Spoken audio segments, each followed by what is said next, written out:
Breaking news చూస్తున్నాం. తెలంగాణలో రేవంత్ సర్కార్ వర్సెస్ కేబుల్ ఛానల్స్ వార్ ముదురుతుంది. కేబుల్ ఛానళ్లను లక్ష్యంగా చేసుకుని ప్రభుత్వం కక్షపూరిత చర్యలకు పాల్పడుతుందంటూ cable channels owners employees joint action committee బగ్గుమంది. మీడియా స్వేచ్ఛను అణిచివేసే ప్రయత్నాలను తక్షణమే నిలిపివేయాలని వారు డిమాండ్ చేస్తున్నారు. హైదరాబాద్లోని మసబ్ ట్యాంక్ INDPR కార్యాలయం వద్ద భారీ ధర్నాకు దిగారు. జేఏసీ నాయకులు, ఉద్యోగుల ఆందోళనతో అక్కడ ఉద్రిక్తత వాతావరణం నెలకొంది.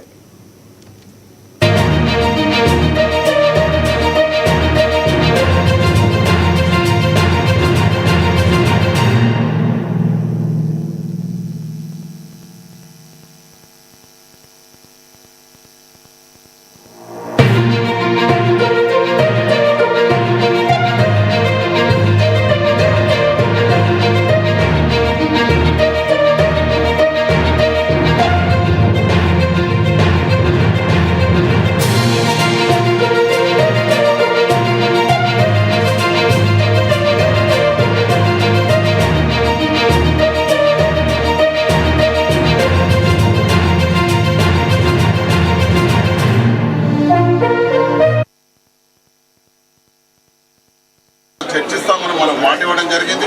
13వ తారీఖు వరకు వేచి చూద్దాం.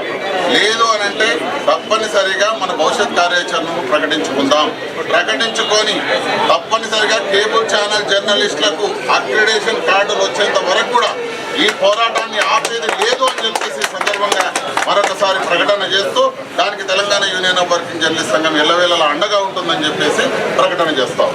ఇచ్చి పెట్టాం, వాళ్ళు న్యూస్ ఛానల్స్ అయ్యారు. కానీ కేబుల్ ఛానల్స్ మాతోనే స్టార్ట్ అయినాయి. మేము మారుమూర ప్రతి పల్లెటూరులో న్యూస్ను కూడా కవర్ చేసి వినియోగదారుడికి అందిస్తూ ఉన్నాం. మీరు అది గుర్తించకుండా ఇవాళ అక్రిడేషన్లు ఇవ్వకపోతే వినియోగదారులు ఇబ్బంది పడతారు. మీరు ఆ విధంగా చేస్తే మేము న్యూస్ ఛానల్స్, శాటిలైట్ ఛానల్స్ కూడా బంద్ చేస్తాం. కేబుల్ టీవీని కనుక మీరు ఆదరించకపోతే న్యూస్ ఛానల్స్ని మేము బంద్ చేస్తాం. ఏదో వాళ్ళకి మీరు ఎట్లా ఇస్తున్నారు అక్రిడేషన్లో, కొన్ని ఐడెంటిఫికేషన్ లేని న్యూస్ ఛానల్స్ కూడా వందలాది అక్రిడేషన్లు ఇస్తూ ఉన్నారు. ఇవాళ కేబుల్ టీవీ ప్రతి వినియోగదారుడు కూడా నోటిఫై అయిన ఛానల్ ఏ నెంబర్లో ఉందో కూడా చెప్పే విధంగా కేబుల్ టీవీ ఛానల్స్ ఇవాళ ఉన్నాయి. కానీ మీరు అక్రిడేషన్లు ఇవ్వకుండా మీరు పక్షపాతి బుద్ధి చూపిస్తూ ఉన్నారు. ఏ శాటిలైట్ ఛానల్స్ కూడా మీ న్యూస్ కవర్ చేయట్లేదు. మేము పూర్తిగా గంట లైవ్ అయితే గంట లైవ్, INDPRలో ఏ లైవ్ వస్తే ఆ లైవ్ని యథావిధిగా ప్రసారం చేసేదే కేబుల్ టీవీ. దయచేసి కేబుల్ టీవీ ఛానల్స్ ఇవ్వకపోతే కేబుల్ ప్రసారాలు కూడా పూర్తిగా ఏ ఛానల్స్ రాకుండా బంద్ చేయడానికి మేము సిద్ధంగా ఉన్నాం. కేబుల్ ఛానల్స్ నిషేధించారు. దాని తర్వాత ఇప్పుడు INDPR కార్డ్స్లోని పూర్తిగా 12 ఉంటే 0 చేసిరు. దీంతో భవిష్యత్తులో వీళ్ళ ప్లాన్ ఏంటంటే భవిష్యత్తులో కేబుల్ ఛానల్స్ అనేది నిషేధించాలనేది వారి ఉద్దేశం. సో దీనివల్ల అంటే మీడియాని అనగదొక్కే ప్రయత్నం ఒకటి చేస్తూ ఉన్నది. రెండవది ఆంధ్ర మీడియాకు తొత్తులుగా మారే ప్రభుత్వం అనేది ఆంధ్ర మీడియాకు మిగతా అన్ని కాంట్రాక్టులు మిగతా దాంతో పాటు మీడియాను కూడా ఆంధ్ర మీడియాకు తొత్తు పలుకుతుంది. ఎందుకంటే కేబుల్ ఛానల్స్ ఇక్కడ ఉన్న SC ST BCలై మేజర్ వరకు 90% వరకు SC ST BCలై మాత్రమే కేబుల్ ఛానల్స్ అంటే పేద బక్కోడు, గోచి గొంగడివాడు మాత్రమే ఇక్కడ కేబుల్ ఛానల్స్. శాటిలైట్ ఛానల్స్ ఎవరు ఉన్నాయి, ఎవడో బల్చినోడి అగ్రకులాలై వాళ్ళే ఉన్నాయి, అది కూడా ఆంధ్ర మీడియా మాత్రమే ఉన్నది. సో దీన్ని తెలంగాణ మీడియాని తొక్కాలనే ప్రయత్నం ఒక కుట్ర జరుగుతుంది. దీన్ని తెలంగాణ రాష్ట్ర ప్రజలందరూ గమనించాలి, గుర్తించాలి. ఇది ఓన్లీ కొన్ని ఛానల్స్ మీద జరుగుతున్న ఏదో చిన్న అక్రిడేషన్ అనేది ఏదో పేరుకు ప్రస్తావన వస్తుంది, కానీ అక్రిడేషన్ విషయం కాదు. ఇది టోటల్గా తెలంగాణ జర్నలిస్టులని, తెలంగాణ మీడియాని తొక్కే ప్రయత్నం చేస్తుంది.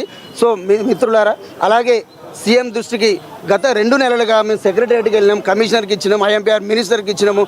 ఇక్కడ ఉన్న INDPR భవన్లో ఎంతోమందికి వినతి పత్రాలు ఇచ్చుకుంటూ పోయినాం. కానీ చివరికి వారు ఎవ్వరు కూడా పట్టించుకోలేని పరిస్థితి. 2 ఏళ్ళు దాటినప్పటికి కూడా అక్రిడేషన్లు ఇవ్వకపోవడం అనేటువంటిది చాలా శోచనీయమైనటువంటిది. కానీ జీవో 239ని మారుస్తూ అంటే గత 2016-17 సంవత్సరంలో వచ్చినటువంటి 239 జీవో ఏదైతే ఉందో ఆ జీవో ప్రకారం రాష్ట్రంలో ఉన్నటువంటి అందరి జర్నలిస్టులకి సబ్ ఎడిటర్ నుంచి మొదలుకుంటే రిపోర్టరు, డెస్క్, ఫోటో జర్నలిస్టులు, వీడియో జర్నలిస్టులు, అదేవిధంగా కేబుల్ ఛానల్లో పనిచేసేటువంటి జర్నలిస్టులు అందరికి కూడా అక్రిడేషన్లు ఇచ్చినటువంటి 239 జీవోని పక్కన పెట్టి గైడ్లైన్స్ రూపకల్పన చేస్తున్నాం అన్న పద్ధతిలో 252 జీవో అనే పేరు మీద డిసెంబర్లో ఒక జీవో తీసుకురావడం జరిగింది ఈ రాష్ట్ర ప్రభుత్వం. దీనికి ప్రాతిపదిక ఏంది అనేటువంటి దానికి ఒక ఒక ప్రాతిపదిక లేదు. జర్నలిస్టులు అందరూ జర్నలిస్టులే, కానీ జర్నలిస్టులని విడదీసి వాళ్ళని ఏమార్చి మొత్తం అక్రిడిటేషన్ కార్డుని కోత పెట్టాలనేటువంటి ఆలోచనతో ఇవాళ మీడియా అకాడమీ చైర్మన్గా, ప్రెస్ అకాడమీ చైర్మన్గా ఉన్నటువంటి శ్రీనివాసరెడ్డి మొత్తం జర్నలిస్టుల మధ్య ఒక అనైక్యతను సృష్టించేటువంటి ఒక పద్ధతిని అవలంబించడం జరిగింది. అది 239 జీవోలో చాలా స్పష్టంగా కనిపించింది. అయితే ఈ యూనియన్లన్నీ కూడా జర్నలిస్టులు అందరూ కూడా రోడ్డు ఎక్కడంతో రాష్ట్ర ప్రభుత్వం మేల్కొని మళ్ళీ 103 జీవోని దాన్ని సవరించి తీసుకురావడం జరిగింది.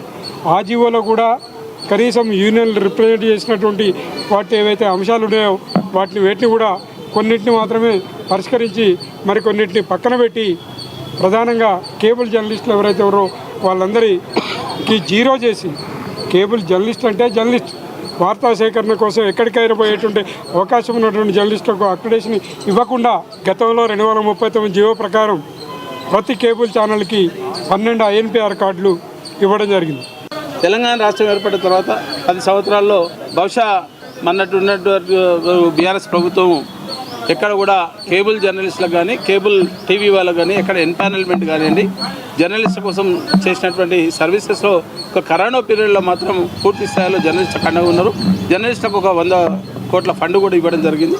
కానీ గత 2 సంవత్సరాల నుండి కాంగ్రెస్ ప్రభుత్వం వచ్చిన తర్వాత ఈ రోజు వరకు ఇంకా రెన్యువల్ పద్ధతితో ఉన్నటువంటి నేపథ్యంలో జర్నలిస్టులకు అక్రిడిటేషన్ కార్డ్స్ ఇవ్వాలని ఒక టర్మ్ ప్రకారం ఇవ్వాల్సినటువంటి బాధ్యత ఉన్నటువంటి నేపథ్యంలో 239 జీవో కాకుండా కొత్తగా 252 జీవోని తీసుకొచ్చి గతంలో 23,000 మంది జర్నలిస్టులు ఉంటే రాష్ట్ర వ్యాప్తంగా, తెలంగాణ రాష్ట్ర వ్యాప్తంగా ఉంటే ఈరోజు 13,000 మందికి సంఖ్య కుదించింది. అంటే జనరల్గా ఎక్కడైనా అవకాశాలు కల్పించాలన్నప్పుడు ఎక్కువ మందికి అవకాశం కల్పించేటువంటి పరిస్థితి వెల్ఫేర్ స్కీమ్స్లలో ప్రభుత్వం తీసుకోవాలి. మరి ప్రజాపాలన ప్రభుత్వం అని చెప్తున్నటువంటి నేపథ్యంలో అవసరమైతే ఇంకొక 5-6 మంది జర్నలిస్టులకు అవకాశం కల్పించి వాళ్ళకి ఇస్తాన మాట ప్రకారం జర్నలిస్టు ఇస్తాన మాట ప్రకారం అక్రిడిటేషన్లు ఇవ్వాలి. దాంతోపాటు కేబుల్ ఛానల్ ఓనర్స్కి ఎవరైతే ఉన్నారో వాళ్ళందరూ కూడా ఎంపానల్మెంట్ కావచ్చు, అడ్వర్టైజ్మెంట్ కావచ్చు, ప్రధానమైనటువంటి ఛానల్ శాటిలైట్ ఛానల్ని గొప్పగా చెప్పుకున్నటువంటి ఎవరైతే ఉన్నారో ఈరోజు వాళ్ళ శాటిలైట్ ఛానల్ యొక్క పర్సంటేజ్ మొత్తం గ్రామీణ ప్రాంతానికి తీసుకుంటే 30-40% మాత్రమే ఉంది. మిగతా వ్యవస్థ అంతా కేబుల్ ఛానల్ మీద ఆధారపడేటువంటి వ్యవస్థ. మరి పూర్తిగా 50-60% గ్రామీణ ప్రజలను విస్మరించేటువంటి నేపథ్యం ఉంటే రేపు జరగబోయేటువంటి ప్రభుత్వ కార్యక్రమాలు ఏవి ఉన్నా, ప్రభుత్వానికి సంబంధించినటువంటి వెల్ఫేర్ స్కీమ్స్ ఏవి ఉన్నా మేము చూపించాల్సినటువంటి బాధ్యత ఉంది. ఒకవేళ మీరు మమ్మల్ని విస్మరిస్తే తెలంగాణ రాష్ట్రంలో ఉన్నటువంటి కేబుల్ ఆపరేటర్ అందరూ కూడా ప్రభుత్వ పథకాలను కానీ, సంక్షేమ పథకాలను కానీ ఎక్కడ కూడా వార్తలు రాకుండా చేసేటువంటి కార్యక్రమాన్ని కూడా మేము కూడా తీసుకుంటాం. ప్రతి దగ్గర శాటిలైట్ ఛానల్ ఉంటుంది. ఇంకా దుర్మార్గమైనటువంటి జీవోలో ఉన్న అంశం ఏంటంటే ప్రతి జిల్లాలో కూడా స్టూడియో ఉండాలండి. శాటిలైట్ ఛానల్కు స్టూడియో అవసరం లేదు, కానీ కేబుల్ ఛానల్ వాళ్ళకి మాత్రం ప్రతి జిల్లాలో స్టూడియో ఉండాలంటారు. INPRకి సంబంధించి 12 చేస్తే మేము ఈరోజు గొంతమ్మ కోరికలు కోరుతున్నాం. గత 10 సంవత్సరాల నుండి ఉన్నటువంటి జీవో 239 ప్రకారం ఆ 12 ఇవ్వండి. అలాగే జిల్లాకు సంబంధించినటువంటి 4 మీకున్నటువంటి నెట్వర్క్ ఉన్నది, INPRకు ఉన్నటువంటి సమాచారం ప్రకారం ప్రతి కేబుల్ ఛానల్ ఆఫీస్కి పోయి ఎంక్వైరీ చేసి DE వెళ్తాడు. అక్కడ ఉన్నటువంటి డిపార్ట్మెంటల్ ఎంక్వైరీ ఉంటుంది. ఎన్ని బుల్లెటిన్లు ఇస్తారు, 4 ఇస్తురా, 3 ఇస్తురా అని ఒక నిర్దేశితమైనటువంటి కాల ప్రకారం ఏది ఇస్తారో అర్ధగంట సేపు ఇచ్చేటువంటి న్యూస్ ఉన్నాయి.